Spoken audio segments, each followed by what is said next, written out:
Hello, Presbytery friends. It's good to be able to have the opportunity to give you a bit of a greeting here from Estonia and to fill you in on some of what's happening with the Blessing Fund.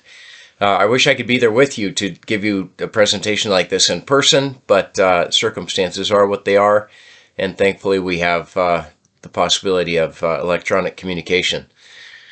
The Blessing Fund has been a massive help to us here in dealing with this crisis of receiving and equipping and establishing Ukrainians that have escaped from Ukraine and are waiting patiently for things to settle down there so that they can return and resume their life. We have used Blessing Fund monies to date to do a lot of establishing of the families that come to Rapla. We now have 11 families that are staying within the facilities that have been provided within the city of Rapla. Now that's totaling about 37 people in the house at present, and then there are another 15, maybe 20 that are living on the outskirts of Rapla in various private homes and so on.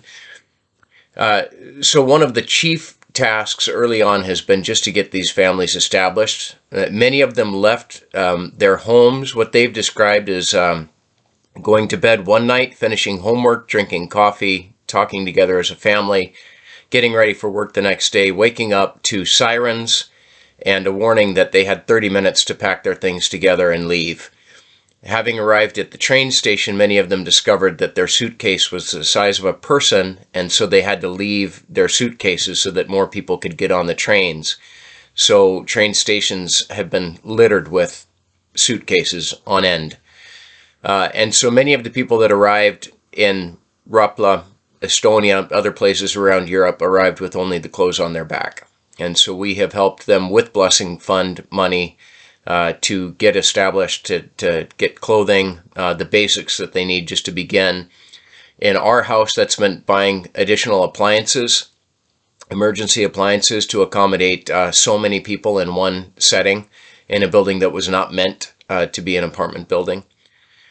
But we're transitioning soon. That effort will continue, but we're transitioning soon to the question of how do we help these people to live for the next year, maybe 2 years, maybe extended period of time in Estonia. And how do we help them to clarify the goals that they have, the realities that await? Are they indeed aiming to go back to Ukraine? If so, that's a particular track. If they are aiming instead to become integrated into Estonian society, that's a particular track. And a lot of these things we are clarifying as we go, and putting a lot of the thinking about ways to put the money that's in the Blessing Fund towards more sustainable solutions that allow these people to be self-sufficient. So we are in that period right now, doing a lot of thinking, fact-finding, gathering as much data as we can to try to make good, balanced decisions that will serve us well into the future.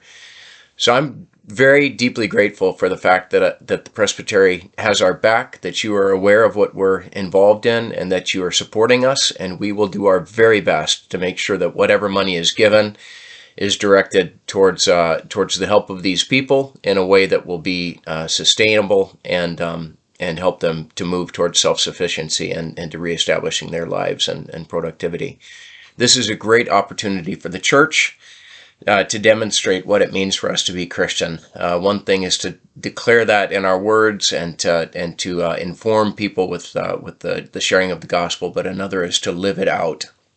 And it's a privilege to be in a crisis moment when we have the opportunity to show these things in tangible ways. So thank you for your partnership.